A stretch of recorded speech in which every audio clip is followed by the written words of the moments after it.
welcome to episode 13, guys. Let's get it started. Roll them beautiful credits. Roll that beautiful guy putting that beautiful stuff on. Yeah. I'm lame.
Been a slow week this week because of the holiday, 4th of July. That was actually on a Thursday, which started my week.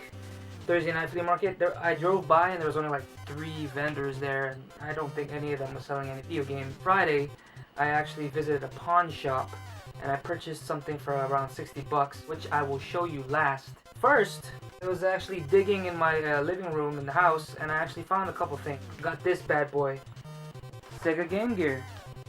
It's missing one cover. Ninja Gaiden, Super Columns, a bootleg 50-in-1 with Batman and Power Rangers and Sonic, Superman, the Man of Steel, Power Brick to play it without having to use batteries. Almost forgot I had this too. So I have a Power Glove. I never used it. I never had any games that could play it, but I have it. It was sitting in a closet somewhere. Legend of Zelda, 4 Swords Adventures. It's complete. The box is pretty nice, pretty pristine.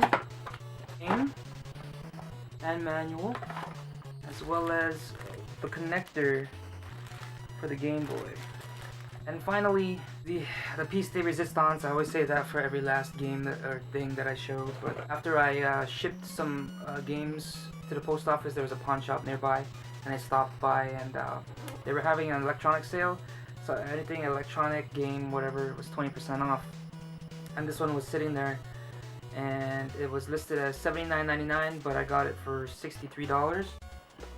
This PS2 white ceramic limited edition with SingStar 2 microphone bundle.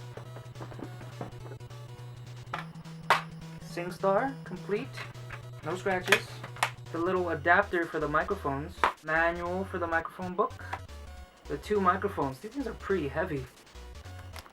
The manual stuff still sealed, the plastic's never been pulled out, everything's still inside, the online startup disc, the manuals, the little extra stuffs, the system itself, the box within the box. This box is very nice. The little original PS2 sticker's still there, but it looks like it's just been peeled off just to see what was inside as well. Look at this. It's just like brand new. Never been touched. Still smells new. Still has a little twist tie on it. No scuff marks. It's still strong. Button's still good. Still wrapped in it. Pristine, gorgeous, never been touched, never been used, no dust, no marks, no nothing. Still has a little plastic thing, I don't know if you can see it, right here. The plastic that goes down this line, still there. clean as a whistle.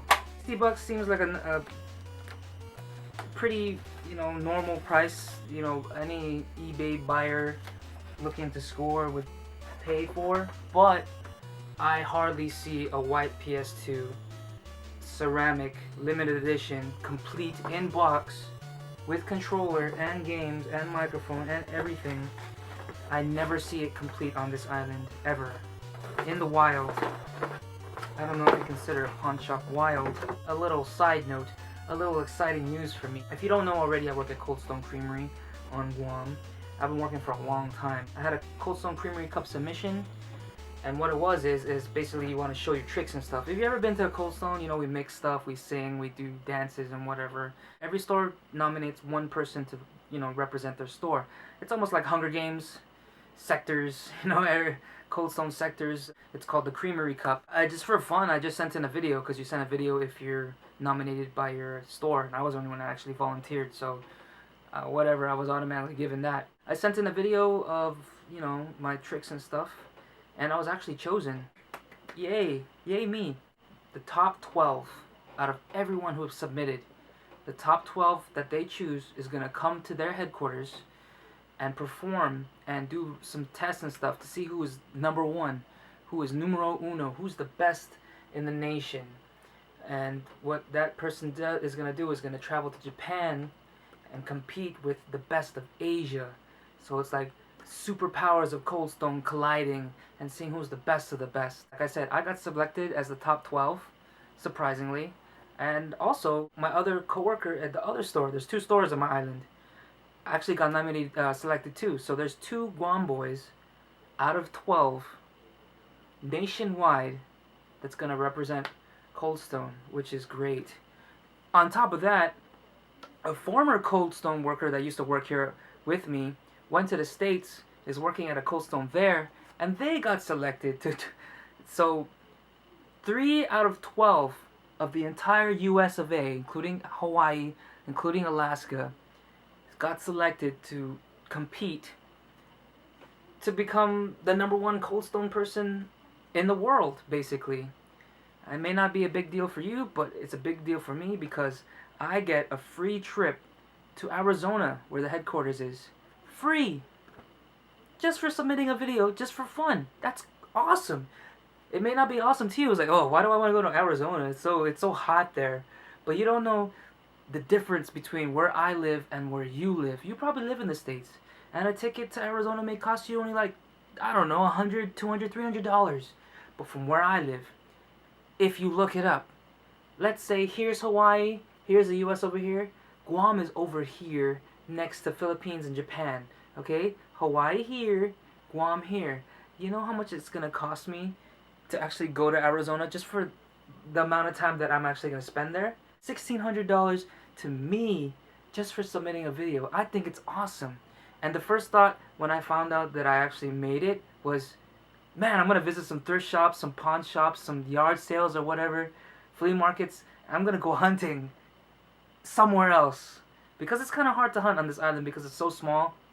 And there's already Fantastic John. There's another guy named Matt. We're all hunting. We're all searching. And for a small island, it's hard to search because not many people are into games here.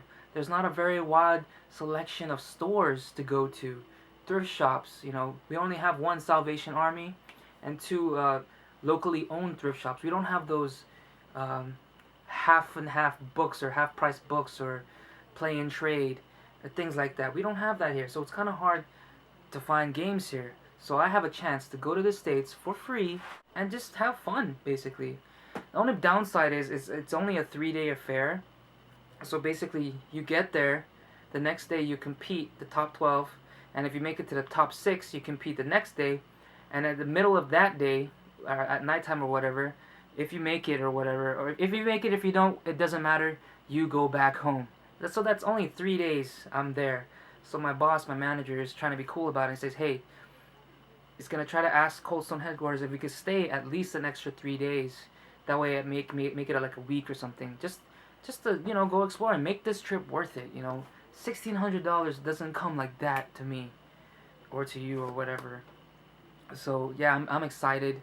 I'm anticipating some good finds, hopefully, because after the third day of competing, me and my other coworker, we're gonna just try and drive around, maybe hit up Vegas or whatever, just anything and everything. Try to maximize these 3 days. I seen game chasers. They drive around and they go game hunting on places. I want to do that too. Me and my other coworker is not really into video games, but we're gonna just enjoy it. We're gonna have fun. I know it wasn't much to show because it was a very slow weekend, but that was news for me to you.